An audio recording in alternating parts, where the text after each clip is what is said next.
What's good, Jetsetters? Let's talk about Raekwon giving his blessings to both Quavo and Takeoff's only Built For Infinity Linx. Now, shout out to hiphopdx.com. That's the article I'm using. So it say here, Quavo reveals Raekwon blessed only Built For Infinity Linx. And it says, read, respect the OGs. So shout out to Quavo and Takeoff's Ankh and Few. That's their new name right now. It's called Ankh and Few. Shout out to them for giving the respect to the legend Raekwon and getting his blessing first. Because, see, a lot of new artists today, they like to disrespect the OGs. And I can't co-sign that at all. You got to respect those that came before you. Especially nowadays. Because, look, I love a good sample. I love a good interpolation. Nothing wrong with that. However, we need more original work on a mainstream level. If you turn on the radio today, it's all samples, all interpolations. They taking the whole songs now and just remixing them, basically. Got the same melody, the same everything, just replacing old words with they new words. And that's cool. That's cool. That's fine if you get a hit off of that. However, it's not cool when you go back and disrespect the same people you taken from and not give them credit. Give them credit. Give credit where credit's due, right? When you start disrespecting the OGs and stuff and not reaching out, and I can't, like I said, I can't co-sign that. So again, shout out to Quavo and Takeoff's Ankh and Few. Shout out to Ankh and Few for giving the respect Raekwon deserves and Wu-Tang deserves. Because a lot of artists wouldn't do that today, honestly. See, when you create a great body of work like Raekwon did with only Built For Cuban Linx, this is the type of great things that happen for you, right? Years later, decades later, I should say, you have younger artists sampling your material, interpolating your material, naming albums after your old albums in a way, and just showing you respect.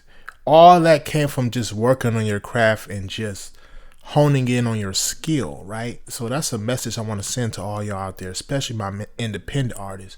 Work on your craft. Don't think about the clout and all that stuff. Now, work on your craft, work on your skill level, because you never know who's listening. You never know who's listening right now, and you never know who's listening 10, 20 years from now. You never know who's going to sample, interpolate your stuff, and get you a fat check, right? You never know. So as long as you're putting your best foot forward and putting out great quality material, it's going to live on, especially now.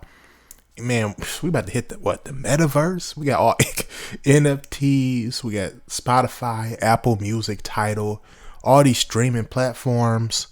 I mean, the music is going to live on forever now. There's no more CDs and vinyl and all that stuff. No. Every time somebody plays your record, plays your instrumental, whatever, you're getting paid now. Every time someone Shazams your song, like, hey, what song that is? All right, boom, let me hit Shazam real quick. Boom, that's the check right there.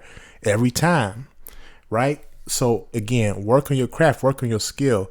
Don't just make trendy songs. I mean, those songs are cool too, but really make real bodies of work. So again, like, shout out to Raekwon. I know he's super proud of this because a lot of people, when it comes to like the Migos or Ankh and Few, right?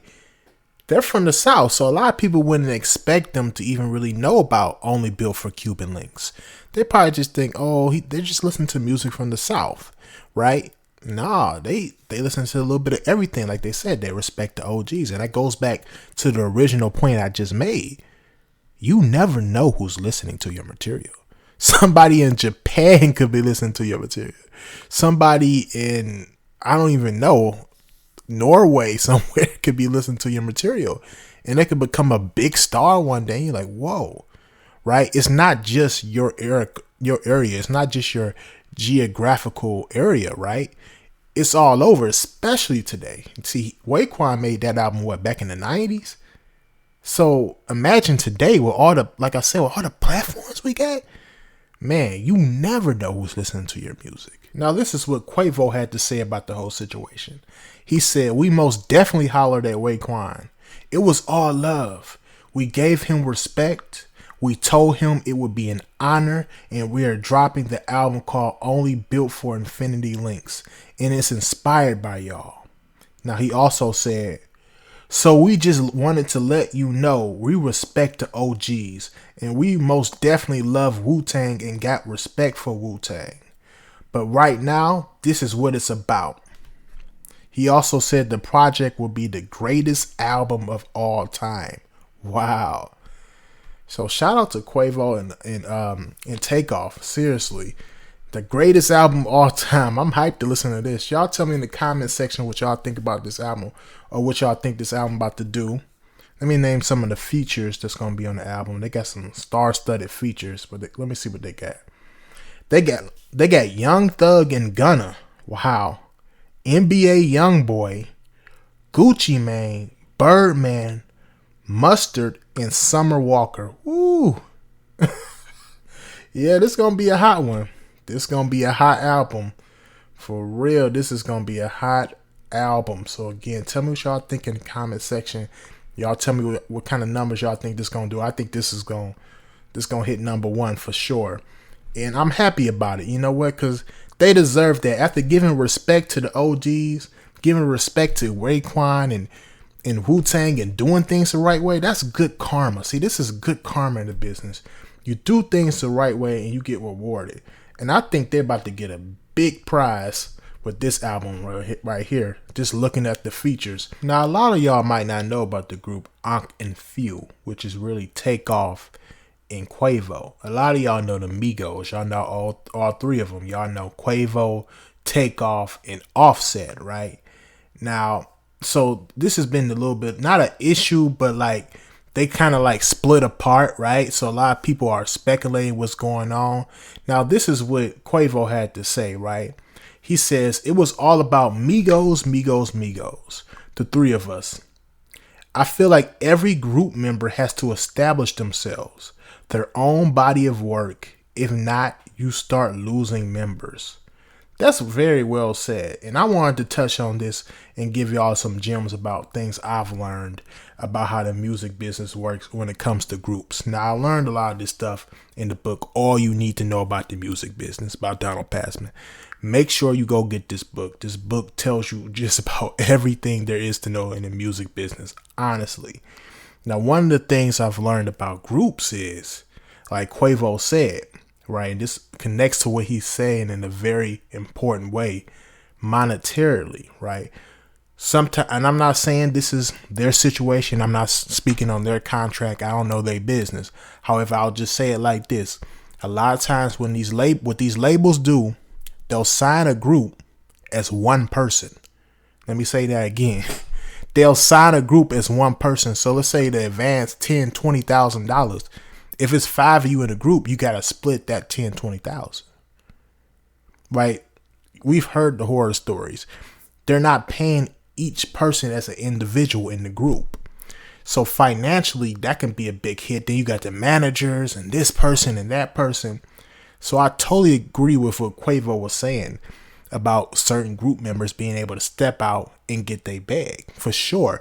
So a lot of y'all out there, especially my independent artists who might be looking at getting a deal, who are in a group right now, understand a lot of these labels, without the right amount of leverage, they're going to try to get you in a really whack contract, especially for a group.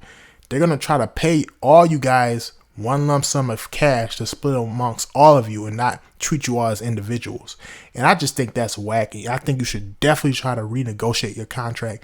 And if they don't want to renegotiate that, continue to grind independently and continue to build your buzz up and build your leverage up. Right? So again, totally agree with what Quavo was saying. See, another thing group members can do is, because the label you sign to, a lot of times they own the right to that group. They don't own the right to each individual member, right? So you can go do your own thing either independently, or you can sign to a whole nother label as an artist, right? So think about that again. You can sign to a whole nother label as an actual artist. They don't own you as an artist in a lot of cases, but they do own the group. So again, that's a very smart move to separate yourself and come out with your own album. See, a lot of people who are just not experienced with music business knowledge, you don't get it, right? A lot of the fans, they'll think, oh, such and such is beefing. They beefing, or they don't get along, or I heard this and that. They start speculating, but I'm giving y'all the game right now. I'm dropping the gems right now, so pay attention. Listen to this. Listen, it's not that people are beefing. A lot of times it's financial reasons. It's financial reasons. These labels are hurting these groups. A lot, like I said, they signed these groups as one person. So just don't start thinking it's a problem when you see a group member come out with their own album or sign to their own deal somewhere else. That's not necessarily the case. That's the main point I'm trying to make to y'all right now. Now, again, to avoid these kind of whack deals as an independent artist, you need to build your leverage up. And you do that by putting out quality music and quality content. And I have the tools right now that can help you do both. I'm on Fiverr.com and I'm writing hooks, verses, and full songs. We can collab. I can co-write a song for you. Let's make something happen for real. I can help you out with anything you need. The link will be down below in the description and in my bio as well. Now for content, I have a service that has helped me out tremendously, and my subscribers are just going crazy. I'll just say it like that. I'm at 17K subscribers in less than a year, and it's the truth. The service is called vidIQ.